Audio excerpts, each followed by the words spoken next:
स्वागत है दोस्तों आप सभी का नालंदा यूनिवर्स 77 पर। कैसे हैं आप सब। आज मैं बात करने वाला हूं उत्तर प्रदेश स्पेशल के बारे में, उत्तर प्रदेश जीके के बारे में, उत्तर प्रदेश जनरल नॉलेज के बारे में। दोस्तों यह वीडियो उत्तर प्रदेश से संबंधित होने वाला है और आप इस वीडियो को किसी भी एग्जाम के लिए यूज़ कर सकते हैं, चाहे वह फिर आर हो, ARO हो, ठीक है, चाहे वह फिर यूपी पुलिस का ही हो, यानी कि UP police, UP constable, UPSI, और चाहे वह फिर दोस्तों यूपी PCSC क्यों ना हो। ये दोस्तों हर एग्जाम के लिए इंपॉर्टेंट है, जहाँ पर भी उत्तर प्रदेश से संबंधित सवाल पूछे जाते हैं। तो दोस्तों आप बेफिक्र होकर ये वीडियो देख सकते हैं किसी भी एग्जाम के लिए, ठीक है। आपको ये नहीं सोचना है कि किसी पार्टिकुलर एग्जाम के लिए, ना ना, सभी एग्जाम के लिए देख सकते हैं। और ये घटना चक्र पूर्वालोकन की बुक है, बहुत ही शानदार। आज का पहला सवाल है आप सभी के सामने कि लखनऊ जिले की सीमा निम्नलिखित में से किस जिले की सीमा को स्पर्श नहीं करती। यहाँ पूछा गया नहीं करती, तो ध्यान देना। इस सवाल का दोस्तों सही उत्तर हो जाएगा ऑप्शन नंबर ए, यानी कि बलिया, ठीक है। अब क्या है सवाल, क्या दोस्तों ध्यान देना। इसमें क्या पूछा गया है कि कौन सा ऐसा जिला है जो लखनऊ से जो है सीमा को स्पर्श नहीं करता। सही उत्तर हो जाएगा बलिया। इसका मतलब क्या समझे आप। इसका मतलब हुआ दोस्तों कि उन्नाव, बाराबंकी और हरदोई ये कहीं ना कहीं उत्तर प्रदेश के लखनऊ जिले से अपनी सीमा स्पर्श करते हैं। अब आइए जानते हैं कौन कौन से ऐसे जिले हैं जो लखनऊ जिले से अपना सीमा स्पर्श करते हैं। देखो, अगर बात करें दोस्तों, मान लीजिए ये है आपका लखनऊ, ठीक है। अब ये है आपका उत्तर, ये है आपका दक्षिण, ये है आपका पूरब, ये है आपका पश्चिम। अगर हम बात करें दोस्तों उत्तर के बारे में, ठीक है, तो दोस्तों उत्तर में सीतापुर और हरदोई जिला है। क्या है? सीतापुर और हरदोई जिला। लिख देता हूँ, सीतापुर और हरदोई जिला है दोस्तों, जो लखनऊ से अपना सीमा साझा करते हैं, ठीक है। अब पूरब में क्या है, तो दोस्तों पूरब में है बाराबंकी। ये यहाँ पर पूरब में है बाराबंकी, यहाँ मैं लिख देता हूँ B से बाराबंकी। अब पश्चिम में क्या है, तो दोस्तों पश्चिम में है उन्नाव, ठीक है, उन्नाव। और दक्षिण में है रायबरेली, ठीक है। इतने जिले हैं जो लखनऊ से अपनी सीमा को साझा करते हैं। अगला सवाल, निम्नलिखित कथनों में से कौन एक सही नहीं है। यहाँ पूछा गया नहीं है, ध्यान देना। इस सवाल का सही उत्तर हो जाएगा ऑप्शन नंबर बी, यानी कि नगरों को एक निगम की हैसियत राजनीतिक कारणों पद दी जाती है। ये बात जो है दोस्तों सही नहीं है। इसका मतलब क्या समझे आप कि कहीं ना कहीं point number A, point number C और पॉइंट नंबर डी सही होगा। अब पॉइंट नंबर ए में देखते हैं क्या। ए में है दोस्तों उत्तर प्रदेश में कुछ नगरों ने नगर निगम की हैसियत प्राप्त कर ली है, ये बात सही है। सी है कुछ सिद्धांत है जिनके आधार पर नगर निगम का सृजन किया जाता है, ये भी बात सही है। और डी है कि उत्तर प्रदेश में नगर निगमों के लिए एक अलग कानून है, ये भी बात सही है। अब इसके बारे में थोड़ा सा विस्तार से और जानेंगे, ध्यान सुनना। उत्तर प्रदेश के 16 नगरों में, उत्तर प्रदेश के 16 नगरों ने नगर निगम की हैसियत प्राप्त कर ली है। नगरों को एक निगम की हैसियत राजनीतिक कारणों से नहीं, बल्कि उत्तर प्रदेश नगर निगम अधिनियम की धारा 4 में दिए गए प्रावधानों के अधीन होती है। इस समय दोस्तों वर्तमान में उत्तर प्रदेश में कुल 17 नगर निगम है, और जो 17वां नगर निगम है दोस्तों, उसका नाम है शाहजहांपुर। ये भी आपको मालूम होना चाहिए, कभी भी पूछा जा सकता है। अगला सवाल, उत्तर प्रदेश में एक बब्बर शेर सफारी स्थापित किया जा रहा है। इस सवाल का सही उत्तर हो जाएगा बी, यानी कि इटावा में। तो ध्यान सुनना, इंग्लैंड के लॉन्ग लीड सफारी पार्क से अभिप्रेरित होकर उत्तर प्रदेश के जनपद इटावा में एशियाई शेर प्रजनन केंद्र योमलायन सफारी पार्क विकसित किया गया है, जिसका नाम परिवर्तित कर अब इटावा सफारी पार्क शेर प्रजनन केंद्र योम मल्टीपल सफारी पार्क कर दिया गया है, ठीक है। ये आपको मालूम होना चाहिए। इस सवाल को थोड़ा सा जूम कर लेंगे। इसमें दोस्तों ये पूछा गया है, एक सूची में दिया गया है पार्क या जोन, और दूसरी सूची में दिया गया है जिला। तो बताना है कौन सा पार्क या कौन सा जोन किस जिले से संबंधित है। पहला आता है दोस्तों ए में है एपेरेल पार्क।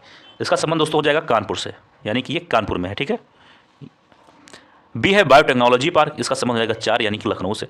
सी है एग्रो प्रोसेसिंग जोन, इसका संबंध हो जाएगा दोस्तों सहारनपुर से, नंबर 2। और लास्ट में लेदर टेक्नोलॉजी पार्क, इसका संबंध हो जाएगा 1, यानी उन्नाव से, ठीक है। अगला सवाल, लेदर टेक्नोलॉजी पार्क कहाँ अवस्थित है। इस सवाल का सही उत्तर हो जाएगा ऑप्शन नंबर सी, यानी कि उन्नाव से। अभी हम लोगों ने बात किया।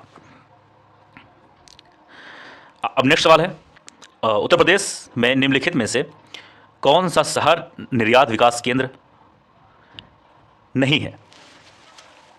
इस सवाल का दोस्तों सही उत्तर हो जाएगा ऑप्शन नंबर बी, इलाहाबाद, ठीक है। तो उत्तर प्रदेश में इलाहाबाद, जो कि इसका नाम बदल के रख दिया गया है अब प्रयागराज, में शहर निर्यात विकास केंद्र नहीं है। अब इसके बारे में थोड़ा सा विस्तार से बात करने वाले हैं हम लोग, ध्यान सुनना। प्रयागराज शहर निर्यात विकास केंद्र नहीं है, जबकि दोस्तों आगरा, खुर्जा तथा मेरठ निर्यात विकास केंद्र है। आगरा से सिल्क कारपेट्स, हैंडीक्राफ्ट आइटम्स, चमड़े के जूते, चप्पल, बैग, आभूषण आदि वस्तुएं निर्यात की जाती हैं, मतलब बाहर भेजी जाती हैं। खुर्जा यानी कि बुलंदशहर से pottery painting, ceramics, ceramic tile आदि तथा मेरठ से खेल के सामान, टेक्सटाइल्स, स्वर्ण आभूषण, हाथकरघा आदि वस्तुएं निर्यात की जाती हैं। ठीक है, तो मैंने आप सभी को ये बता दिया कि मेरठ से क्या क्या सामान निर्यात की जाती हैं, आगरा से और खुर्जा से भी, तो ये ध्यान देना। नेक्स्ट सवाल है, दुधवा राष्ट्रीय उद्यान किस जनपद में स्थित है? इस सवाल का सही उत्तर हो जाएगा सी, लखीमपुर खीरी।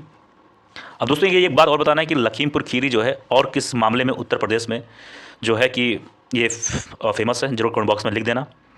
हम लोग इसके पहले वाली वीडियो में बात कर चुके हैं।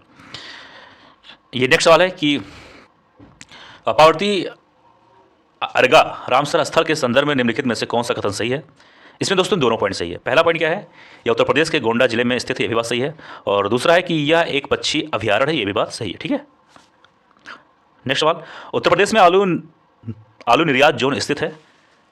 इस सवाल का दोस्तों सही उत्तर हो जाएगा ऑप्शन नंबर ए यानी कि आगरा में। ठीक है, ये चीज़ ध्यान देना, बहुत ही शानदार ये सवाल है। एक मिनट जाइए, 1 मिनट। आलू निर्यात जोन उत्तर प्रदेश के आगरा में स्थित है। वाणिज्य और उद्योग मंत्रालय भारत सरकार के अंतर्गत कृषि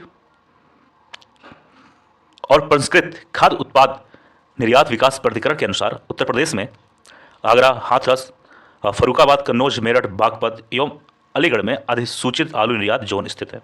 तो दोस्तों मैंने आपको आगरा के साथ साथ और भी कौन से आलू निर्यात जोन हैं उनके बारे में मैंने आपको बता दिया, तो ये मालूम होना चाहिए, कभी भी सवाल बन सकता है। ठीक है, इस सवाल में दोस्तों पूछा गया कि निम्नलिखित में से कौन उत्तर प्रदेश के मुख्यमंत्री नहीं रहे हैं? इस सवाल का दोस्तों जो सही उत्तर हो जाएगा वो है सी यानी कि नित्यानंद स्वामी जी। दोस्तों नित्यानंद स्वामी जी जो है दोस्तों ये उत्तर प्रदेश के मुख्यमंत्री नहीं थे, जबकि गोविंद बल्लभ पंत यानी ये वाला TN सिंह और राम नरेश यादव ये सब लोग मुख्यमंत्री रह चुके हैं उत्तर प्रदेश के। तो आखिर ये नित्यानंद जी कौन है? तो दोस्तों ये उत्तराखंड के पहले मुख्यमंत्री थे। 9 नवंबर 2002 से माफ़ करिए 9 नवंबर सन 2000 से 29 अक्टूबर सन 2001 तक ये उत्तराखंड के पहले मुख्यमंत्री रह चुके हैं, ना कि उत्तर प्रदेश से। ठीक है, अगला सवाल, निम्नलिखित में से कौन उत्तर प्रदेश की प्रथम महिला मुख्यमंत्री थी? इस सवाल का सही उत्तर हो जाएगा बी यानी कि श्रीमती सुचित्रा कृपलानी जी। ठीक है, नेक्स्ट सवाल, उत्तर प्रदेश में बुक्शा जनजाति कहाँ रहती है? इसके बारे में हम लोग बात कर चुके हैं अपनी पिछली वीडियो में। फिलहाल मैं फिर से इसका उत्तर आपको जरूर बताऊंगा। इसका सही उत्तर हो जाएगा दोस्तों बिजनौर। ठीक है, और ऐसा माना जाता है कि इन जनजाति का संबंध जो है पटवार राजपूत घराने से माना जाता है। इस जनजाति के लोग चामुंडा देवी की पूजा भी करते हैं। ठीक है, नेक्स्ट सवाल, निम्नलिखित में से कौन सी अनुसूचित जनजाति उत्तर प्रदेश के वाराणसी जिले में नहीं पाई जाती? इस सवाल का सही उत्तर होगा डी यानी कि सहरिया। ठीक है, तो आपको ये मालूम होना चाहिए कि अगर ये असहरिया जनजाति जो है दोस्तों ये अगर ये वाराणसी जिले में नहीं पाई जाती तो फिर कौन कौन सी ऐसी जनजाति हैं जो वाराणसी में पाई जाती हैं? तो सबसे पहला दोस्तों मालूम होना चाहिए आपका वो है चेरा, गोंड, एक मिनट, चेरा हो जाएगा, गोंड हो जाएगा और खरवार हो जाएगा, और भी कई सारी हैं जैसे कि ओझा, नायक और धुरिया। तो आपको ये भी मालूम होना चाहिए दोस्तों कि आखिर सहरिया जनजाति ये कहाँ पाई जाती हैं? तो दोस्तों ये पाई जाती हैं ललितपुर जिले में, ना कि वाराणसी जिले में। अगला सवाल, उत्तर प्रदेश की कौन सी निम्नलिखित जनजाति दीपावली को शोक के रूप में मनाती है? इस सवाल का सही उत्तर हो जाएगा डी यानी कि थारू जनजाति। अब थारू जनजाति उत्तर प्रदेश के मुख्यतः कौन कौन से जिले में रहती है ये हम लोगों ने बात अपनी पिछली वीडियो में विस्तार से किया है, लेकिन फिलहाल मैं बता देता हूँ कि उत्तर प्रदेश के लखीमपुर खीरी हुआ, गोंडा, बहराइच, महाराजगंज, गोरखपुर, ऐसे तमाम सारे जिलों में थारू जनजाति विशेष रूप से पाई जाती है। अब बात करेंगे कि दिवाली को शोक के रूप में क्यों मनाते हैं, ध्यान सुनना। थारू जनजाति दोस्तों हिंदू धर्म को मानती है, ये बात सही है। थारू लोग हिंदुओं के सभी त्यौहार मनाते हैं। ये दीपावली को शोक पर्व के रूप में मनाते हैं। इस दिन ये अपने पूर्वजों को भेंट आदि प्रदान करते हैं जिसे रोटी कहा जाता है, ये भी आपको मालूम होना चाहिए। अगला सवाल, इसको थोड़ा सा जूम कर लिया जाए।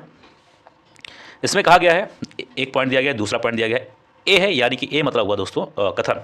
इसमें कहा जा रहा है भोजपुरी पूर्वी उत्तर प्रदेश की लोक भाषा है। अच्छा, आर यानी कि दिया गया है कारण। इसमें कहा गया है कि पूर्वी उत्तर प्रदेश के लोग अन्य भाषाओं में असहज होते हैं।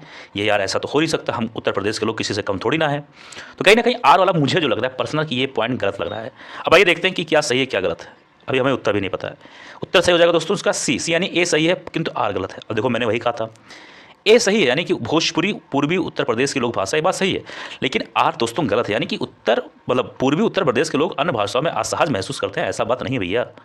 ठीक है, अगला सवाल, दो सूची दिया गया है, तो ये बताना है कौन सा किससे संबंधित है। अब यहाँ पर दिया गया दोस्तों, पहला है सूची नंबर 1 में बिरहा, इसका संबंध देखो क्या है। ठीक है, तो दोस्तों ध्यान से सुनना, बिरहा भोजपुरी में गाया जाने वाला पूर्वी उत्तर प्रदेश का लोकप्रिय लोकगीत है। ठीक है, ये चीज़ मालूम होना चाहिए। समझ में आ रहा है कि नहीं आ रहा है? भोजपुरी। ठीक है, दूसरा क्या है, दूसरे में दोस्तों दिया हुआ है कजरी। तो आपको मालूम होना चाहिए दोस्तों कि कजरी का उद्गम मिर्ज़ापुर एवं वाराणसी से माना जाता है, ये जहाँ भोजपुरी बोली प्रचलित है या अवधि में भी गाया जाता है, तो इसका हो जाएगा अवधि। सी में है मल्होर। ठीक है, एक मिनट रुकिए,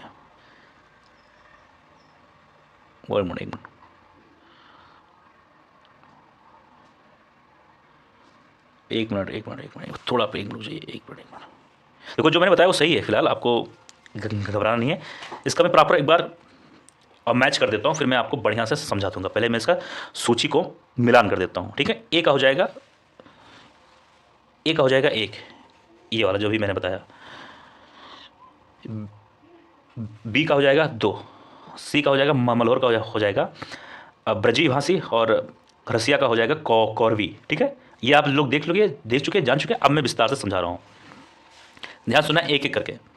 बिरहा भोजपुरी में गाया जाने वाला पूर्वी उत्तर प्रदेश के लोकप्रिय लोकगीत है, जबकि दोस्तों कजरी का उद्गम मिर्ज़ापुर एवं वाराणसी से माना जाता है, जहाँ भोजपुरी बोली प्रचलित है या अवध में भी गाया जाता है। इसी प्रकार रसिया ब्रज भाषा में ब्रज क्षेत्र में गाया जाता है।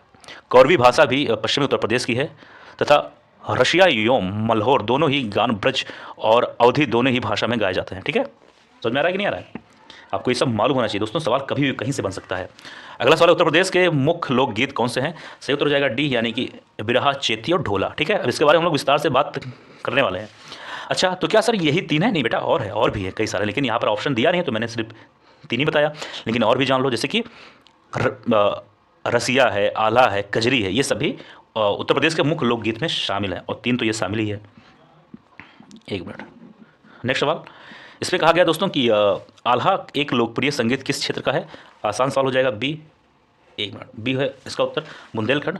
तो आल्हा बुंदेलखंड क्षेत्र की प्रसिद्ध वीर रस कथा, इस वीर रस कथा में महोबा के वीर भाइयों आल्हा और उदल की वीरता का वर्णन किया गया है। अब आपको ये बताना है दोस्तों कि महोबा जो जिला है ये किसके लिए और ज़्यादा फेमस है उत्तर प्रदेश में? मैं ये सब चीज़ें आपको बता चुका हूँ अपनी पिछली वीडियो में, जरूर कमेंट बॉक्स में लिखना अगर मालूम होगा तो। एक मिनट, अगला सवाल है, ढोला लोकगीत लोकप्रिय है, इस सवाल का सही उत्तर हो जाएगा ऑप्शन नंबर ए, यानी आगरा और मेरठ में। ठीक है, तो दोस्तों ध्यान सुनना कि ढोला आगरा एवं मेरठ क्षेत्र का लोकप्रिय लोकगीत है।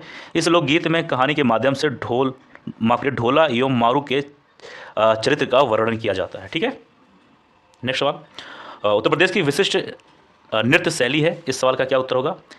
इस सवाल का दोस्तों सही उत्तर हो जाएगा ऑप्शन नंबर ए, यानी कि कथक। ये चीज़ ध्यान देना, उत्तर प्रदेश का जो है विशिष्ट नृत्य शैली का संबंध हो जाएगा दोस्तों कथक से, कभी भूलना मत। और भी जान लो कि जैसे भरतनाट्यम का किससे संबंध है, या ओडिसी या कुचिपुड़ी का किसका संबंध है, तो जान लो, ये भी जानकारी होनी चाहिए। पहली चीज़ ये जानो दोस्तों कि कथक के बारे में जानो। तो कथक शब्द की उत्पत्ति कथा शब्द से हुई है, जिसका अर्थ होता है एक कहानी से। ठीक है, और उड़ीसी नृत्य शैली का संबंध दोस्तों है उड़ीसा से, जैसे ये वाला पॉइंट नंबर सी से, ये भी जान लो। और भरतनाट्यम यानी बी वाला का संबंध दोस्तों हो जाएगा तमिलनाडु से, तथा एक मिनट डी है कुचिपुड़ी, इसका संबंध दोस्तों हो जाएगा आंध्र प्रदेश से। तो कभी भी पूछ रहे तो आपको मालूम होना चाहिए। तो दोस्तों यह था आज का वीडियो, मुझे उम्मीद है वीडियो पसंद आया होगा। किसी सवाल में कोई डाउट, कोई चीज़ ना समझ में आए जरूर कमेंट बॉक्स में लिखना। मिलते हैं किसी और वीडियो में। जय हिंद, जय भारत।